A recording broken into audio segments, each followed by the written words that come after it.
Rotational spectroscopy से आप क्या समझते हो और माइक्रोवेव एक्टिविटी के लिए नेसेसरी कंडीशन क्या होती है?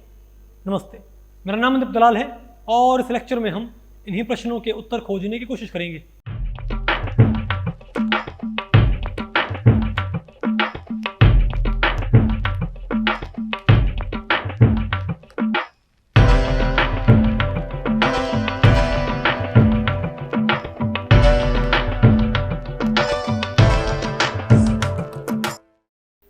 तो भाई अब बताओ हमें क्या पढ़ना है? Rotational microwave rotational spectroscopy. क्या भाई? माइक्रोवेव रोटेशनल स्पेक्ट्रोस्कोपी कि जो माइक्रोवेव्स हैं वो रोटेशनल स्पेक्ट्रोस्कोपी को कैसे एक्टिवेट कर देती हैं। देखो अब आपको बताऊं भाई, आमतौर पे इसको माइक्रोवेव या रोटेशनल स्पेक्ट्रोस्कोपी बोल देते हैं या माइक्रोवेव रोटेशनल स्पेक्ट्रोस्कोपी बोल देते हैं। आपको ऐसे कैसे? क्योंकि रोटेशनल स्पेक्ट्रा तो कई तरह का है भाई। रोटेशनल स्पेक्ट्रा तो आपको पता है, जो वाइब्रेशनल जो क्या होती है ट्रांजिशन, तब अगर क्या हो जाए रोटेशनल चेंज, तब भी क्या होता है रोटेशनल स्पेक्ट्रा। या रमन स्पेक्ट्रोस्कोपी में क्या होता है रोटेशनल स्पेक्ट्रा। लेकिन यहाँ पर भाई हमने एक्सक्लूसिवली क्या पढ़ना है, जो माइक्रोवेव्स हैं वो जिस तरह का रोटेशनल चेंज कैरी आउट कर सकती है उसे हम क्या बोलेंगे? Microwave rotational spectroscopy. Microwave rotational बात आपको पहले पड़ रही है, ये डिफरेंस है। देखो आमतौर पे क्या बोल देते हैं भाई कि ये बोल देते हैं माइक्रोवेव और रोटेशनल स्पेक्ट्रोस्कोपी। तो हमको पता है माइक्रोवेव स्पेक्ट्रोस्कोपी क्या होती है, रोटेशनल स्पेक्ट्रोस्कोपी। माइक्रोवेव स्पेक्ट्रोस्कोपी होती है भाई रोटेशनल स्पेक्ट्रोस्कोपी। लेकिन सारी रोटेशनल स्पेक्ट्रोस्कोपी माइक्रोवेव में होती, क्योंकि कई रोटेशनल स्पेक्ट्रोस्कोपी क्या होती हैं IR रीजन में भी होती हैं, पता होगा ना आपको भाई। और कई रोटेशन क्या होती हैं आपको पता है, जो अरे यूवी विजिबल होता है, जिसमें हम क्या करते हैं बताओ? अरे UV radiation, Raman rotational spectroscopy. समझ गए बात? तो बेटर क्या इसे क्या बोलो भाई कि माइक्रोवेव रोटेशनल स्पेक्ट्रोस्कोपी सबसे बेस्ट क्या हो इसका टाइटल कि आपने माइक्रोवेव के जरिए क्या करना है, रोटेशनल डिस्टर्बेंसेस या रोटेशनल चेंजेस कैरी आउट करने हैं। ठीक है बात? तो भाई इस टॉपिक को हमने टोटल 2 सेक्शंस में डिवाइड किया है। पहले हम क्या पढ़ेंगे बताओ भाई? हमारा पहला टॉपिक क्या है? Definition and condition of rotational spectra. तो भाई इस टॉपिक को 2 सेक्शंस में डिवाइड किया है। पहले हम क्या पढ़ेंगे? Definition of rotational spectroscopy. फिर हम क्या पढ़ेंगे? Conditions for rotational activity. तो पहले बताओ हम क्या पढ़ते हैं? Definition of microwave rotational activity. क्या डेफिनेशन ऑफ माइक्रोवेव रोटेशनल, या भाई definition of rotational activity, rotational spectrum, rotational change भाई। ठीक है? तो रोटेशनल एक्टिविटी का मीनिंग ये होता है, अगर कोई डायटोमिक मॉलिक्यूल या पॉलीएटॉमिक मॉलिक्यूल एक पर्टिकुलर रोटेशनल स्टेट में है और उससे क्या टकराए इलेक्ट्रोमैग्नेटिक रेडिएशन, और वो अपनी रोटेशनल स्टेट को चेंज कर ले। समझे बात? अगर मान लिया किसी मॉलिक्यूल की रोटेशनल स्टेट, ये क्या मान लिया भाई? मॉलिक्यूल की कोई पर्टिकुलर रोटेशनल स्टेट, ये एक और ये एक और है भाई। तो मान लिया मॉलिक्यूल हमारे पास यहाँ है, ठीक है? तो भाई रेडिएशन आई, रेडिएशन इससे टकराई और ये मॉलिक्यूल यहाँ से कहाँ पहुँच गया बताओ भाई? ऊपर पहुँच गया। इसने अपनी रोटेशनल स्टेट क्या कर ली? ये क्या रोटेशनली एक्साइट हो गया। समझ गए बात? और या बताओ फिर क्या हो जाए रोटेशनली? ये या तो क्या हो जाए प्रमोट, या क्या हो जाए डिमोट भाई। या तो क्या हो जाए इसका प्रमोशन या डिमोशन भाई। समझे बात? यानी या तो क्या हो जाए इसकी रोटेशन एग्रीवेट हो जाए या इसकी रोटेशन स्लो हो जाए। तो हम क्या बोलेंगे कि रोटेशनल चेंज हुआ है। ओके? और इसे हम क्या बोलते हैं? Rotational activity. बोलो भाई रोटेशनल स्पेक्ट्रोस्कोपी। तो आप इसको कैसे डिफाइन करोगे? What is rotational spectroscopy? बताओ व्हाट इज रोटेशनल स्पेक्ट्रोस्कोपी और रोटेशनल एक्टिविटी? बोलो भाई। If the interaction of electromagnetic radiation, if the interaction of electromagnetic radiation with a molecule changes its rotational state, बोलो भाई, changes its rotational state, rotational transition will occur। बोलो भाई, समझे बात? अरे भाई रोटेशन, अरे हम क्या बोलेंगे? रोटेशनल ट्रांजिशन और rotational activity is nothing but changement of rotational state of a molecule when it interacts with electromagnetic radiation. समझे बात? तो अगर मान लिया कोई मॉलिक्यूल जब किसी इलेक्ट्रोमैग्नेटिक रेडिएशन से इंटरेक्ट करता है और इसकी रोटेशनल स्टेट में चेंजमेंट आ जाए तो हम बोलेंगे इसमें क्या हुआ है, ये क्या है, रोटेशनली एक्टिव है।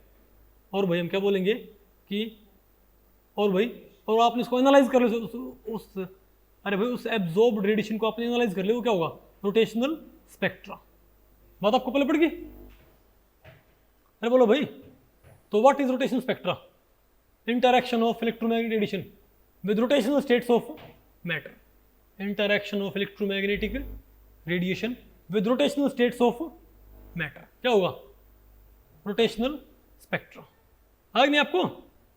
अच्छा भाई, और आप बताओ भाई, तो और एक होता है प्योर रोटेशनल चेंज। क्या होता है प्योर रोटेशनल? तो भाई अकेला रोटेशनल चेंज कैरी आउट करने के लिए, और मैंने आपको बताया था रोटेशनल स्टेट्स में एनर्जी गैप क्या होता है, बहुत कम होता है।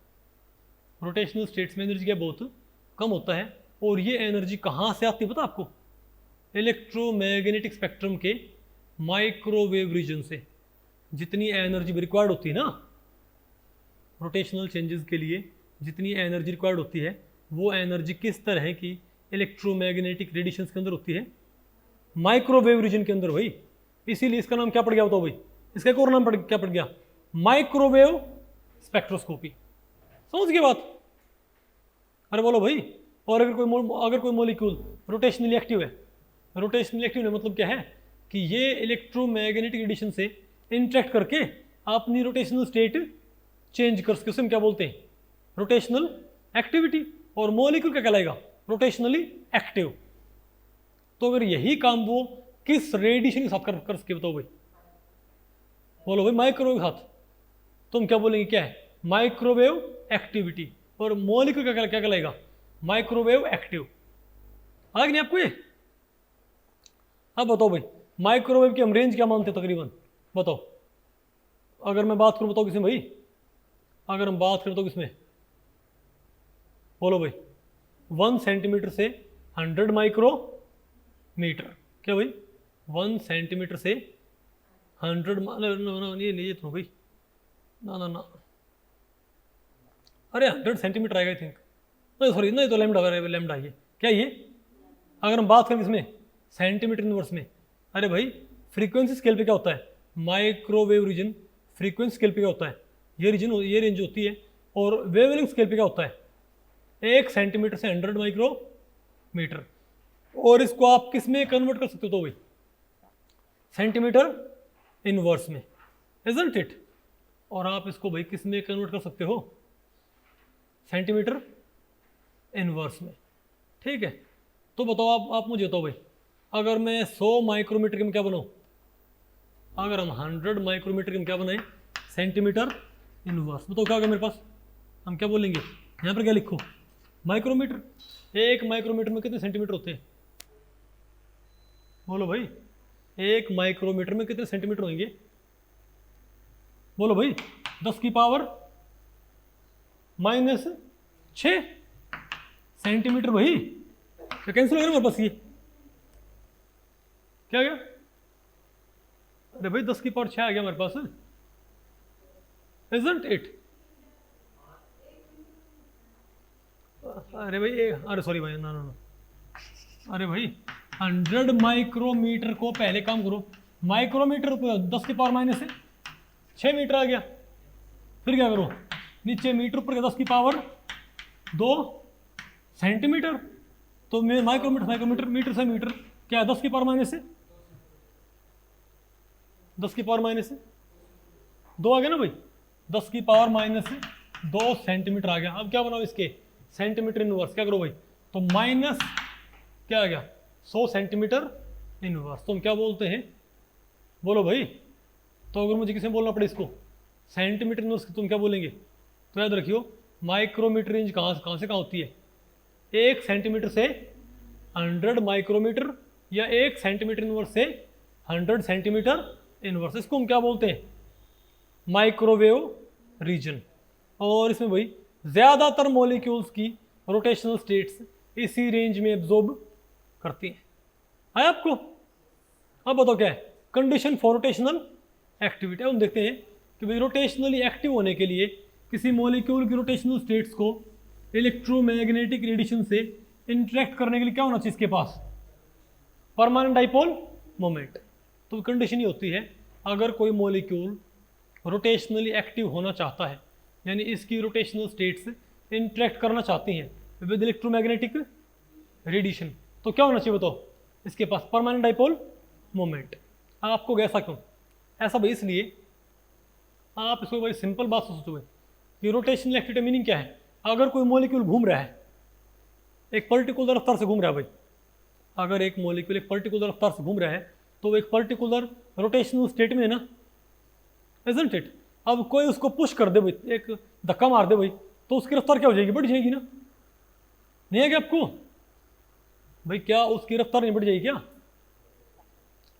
ठीक है, तो आप मुझे बताओ, मान लिया भाई, अरे मान लिया भाई एक मेले में, अरे भाई ऐसी वो एक ऐसा झूला है, तो झूले भाई, अरे कोई नहीं जो कुर्सियाँ होती हैं, नहीं समझे बात, कोई इंसान भाई उस बैठे हैं, ठीक है, मान लिया एक बच्चा भाई, उस बच्चे बैठे हैं, ठीक है, अरे उन कुर्सी पे बच्चे बैठे हैं और वो घूम रहे हैं ऐसे, ओके, तो उसमें मानो 3 कुर्सियाँ हैं, 3 कुर्सियाँ ऐसे घूम रही हैं, ठीक है। अब आप अपने हाथ को ऐसे घुमा रहे हो, मान लिया आप अपने हाथ को ऐसे घुमा रहे हो, ठीक है बात। तो अगर क्या हो जाए, अगर मान लिया वो झूला ऐसे घूमते आ रहा भाई, तो जब माने कोई कुर्सी यहाँ पर आई, उसी टाइम पे आपका हाथ भी यहाँ पर आ गया, तो आप कुर्सी को पुश नहीं कर दोगे एक तरह से, तो उसकी रोटेशन क्या हो जाएगी, फास्ट हो जाएगी। लेकिन इसके लिए ज़रूरी क्या है कि जिस वक्त आपका हाथ घूम के आए उसी वक्त यहाँ पर क्या नहीं चाहिए, एक कुर्सी, यानी भाई दोनों में पहली बात तो क्या होना चाहिए, रेजोनेंस। दोनों में पहली बात क्या होनी चाहिए भाई, रेजोनेंस। मतलब आपका हाथ, उसको आप क्या मान रहे हो, इलेक्ट्रोमैग्नेटिक रेडिएशन, और वही घूमता हुआ झूला क्या एक तरह से मॉलिक्यूल, घूमता हुआ झूला तो क्या हो गया भाई, मॉलिक्यूल हो गया, और आपका हाथ क्या होगा बताओ, इलेक्ट्रोमैग्नेटिक रेडिएशन। तो आपके हाथ में और भाई झूले के घूमने में क्या उन दोनों के घूमने की, अरे भैया आपके हाथ घुमाने की फ्रीक्वेंसी और झूले के घूमने की फ्रीक्वेंसी, क्या वहाँ पर रेजोनेंस होना जरूरी है कि नहीं भाई? नहीं तो क्या होएगा, आप हाथ ऐसे घुमा रहे हो भाई और झूला उस टाइम पे यहाँ पर है ही नहीं, तो आपका हाथ वैसे निकल जाएगा वहाँ से, अरे बोलो भाई। तो सिमिलरली हम क्या कह रहे हैं कि भाई अगर मान लिया किसी मॉलिक्यूल की रोटेशनल स्टेट इंटरेक्ट करना चाहती है, बताओ किसके साथ साथ भाई, इलेक्ट्रोमैग्नेटिक। अरे भाई अगर किसी मॉलिक्यूल की रोटेशनल स्टेट इलेक्ट्रोमैग्नेटिक रेडिएशन के साथ इंटरेक्ट करना चाहती है तो क्या होना चाहिए, उन दोनों में क्या होना चाहिए, रेजोनेंस। उनमें क्या होना चाहिए भाई, उसके घूमने में और, अरे भाई मॉलिक्यूल के घूमने में और रेडिएशन की फ्रीक्वेंसी में, मॉलिक्यूल के घूमने की फ्रीक्वेंसी और रेडिएशन के आने की फ्रीक्वेंसी में क्या होना चाहिए, रेजोनेंस, इजंट इट। हालांकि ये बात होती है एनर्जी के लिए, लेकिन मैंने आपको समझाने की ट्राई की इससे, ठीक है। तो बताओ क्या होगा, अच्छा एक बात और, लेकिन आप ही बताओ भाई, लेकिन डायटोमिक मॉलिक्यूल को इलेक्ट्रोमैग्नेटिक रेडिएशन से इंटरेक्ट तो करना पड़ेगा, किसी न किसी तरीके से उसको इंटरेक्ट तो करना पड़ेगा, इजंट इट। अब इलेक्ट्रिक फील्ड में, सॉरी इलेक्ट्रोमैग्नेटिक रेडिएशन में कितने फील्ड होते हैं बताओ भाई, इलेक्ट्रिक फील्ड और भाई इलेक्ट्रोमैग्नेटिक रेडिएशन में कितने फील्ड होते हैं बताओ भाई, 2 फील्ड नहीं होते क्या, इलेक्ट्रिक फील्ड और, हालांकि मैं आपको बताऊं भाई यहाँ पर मैग्नेटिक फील्ड क्या करता है, काम करता है, ठीक है, लेकिन मैं आपको समझाऊंगा इलेक्ट्रिक फील्ड के जरिए इसको, ठीक है बात। आप ये बताओ अगर हमारे पास 2 प्लेट हैं, ये है पॉजिटिव, ये बताओ क्या हमारे पास नेगेटिव प्लेट, ओके, और ये बताओ भाई, और ये हमारे पास कोई यहाँ पर डाइपोल है, तो ये क्या बताओ, बोलो भाई, ये हमारे पास पॉजिटिव नहीं है, मेरे पास बताओ मेरे पास क्या है, नेगेटिव प्लेट, ठीक है बात। तो ये बताओ क्या नेगेटिव नहीं, क्या बताओ भाई पॉजिटिव। तो अगर ये मैग्नेट, ये पहले आप ये देखो कि जो इलेक्ट्रिक फील्ड होता है, मैग्नेटिक फील्ड होता है, वो किसी चीज़ को घुमाने की ट्राई कर सकता है, कैसे बताओ। अगर यहाँ पर क्या है नेगेटिव प्लेट और ये क्या होता है, क्या है पॉजिटिव प्लेट, तो क्या है हमारे पास, तो क्या ये पॉजिटिव प्लेट और ये इससे एक खास एंगल पे है, तो भाई और ये मैग्नेट और ये भाई ये क्या है हमारे पास, ये डाइपोल क्या है एक खास एंगल पे, किससे बताओ भाई, अरे फील्ड से क्या एक खास एंगल पे नहीं गए, तो क्या होगा, तो क्या पॉजिटिव प्लेट इसको भी चाहेगी कि ये पूरी तरह क्या हो जाए, अलाइन हो जाए, पॉजिटिव प्लेट पॉजिटिव प्लेट भाई बताओ क्या सोचेगी कि पूरी तरह क्या हो जाए, अलाइन हो जाए, इजंट इट। ये इस तो इसके ऊपर एक क्या बोलते इसके ऊपर, अरे भाई एक इसके ऊपर एक टॉर्क अप्लाई नहीं होगा क्या, इसके ऊपर एक टॉर्क अप्लाई नहीं होगा क्या, force into arm of the couple, isn't it. तो ये तो यहाँ जाएगा और ये इस साइड खींचेगा, तो ये फील्ड के अलाइन होने की ट्राई नहीं करेगा क्या, इजंट इट। लेकिन मान लिया जैसे ही ये नेगेटिव यहाँ पहुँचा और पॉजिटिव यहाँ पहुँचा, एकदम से बताओ क्या होगा, बताओ भाई। अब मान लिया ये क्या होगा हमारे पास, पॉजिटिव ये क्या हो गया, सॉरी ये क्या है नेगेटिव, ये बताओ क्या है।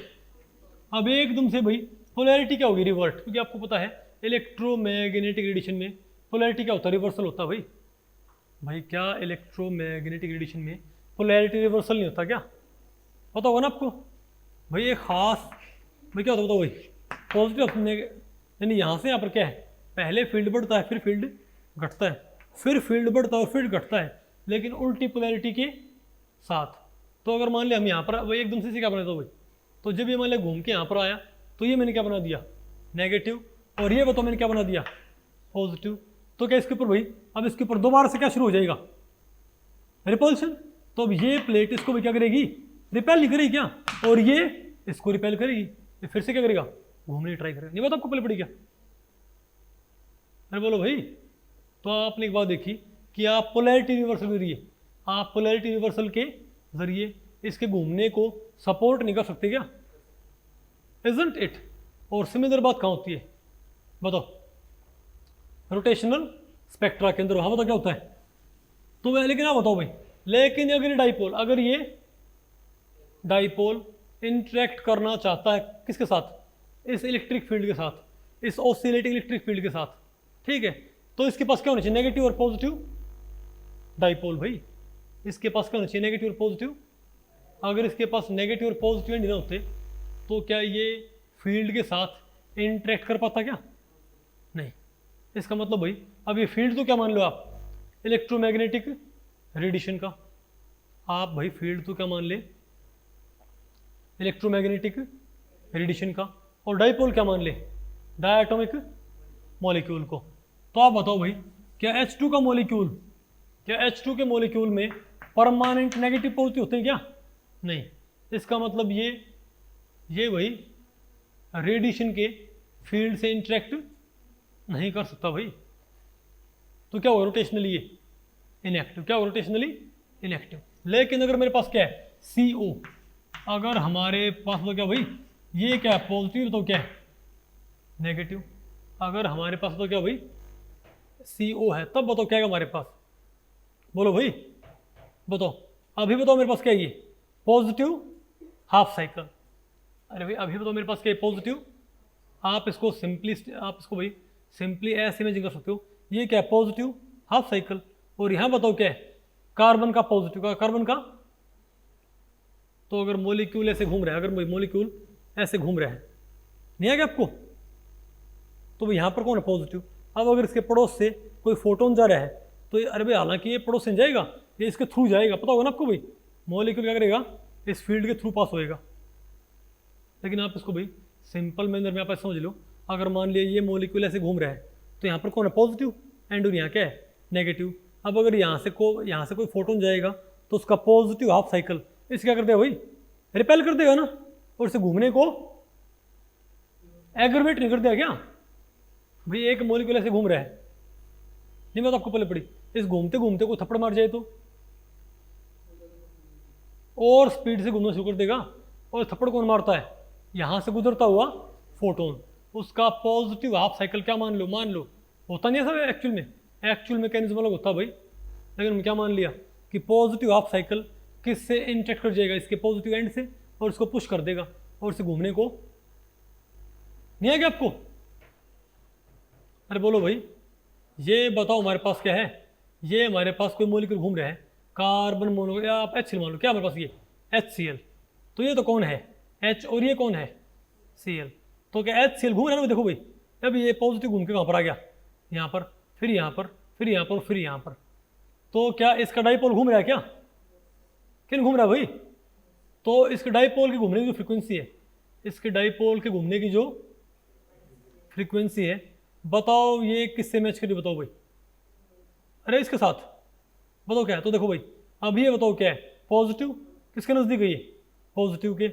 अब यहाँ बताओ क्या है, जेड में कितना इफेक्ट है डाइपोल का, 0। यहाँ में कितना है बताओ भाई। और यहाँ देखो, अरे ना सब इसको यहाँ बनाओ यार, नेगेटिव नहीं है क्या आपको।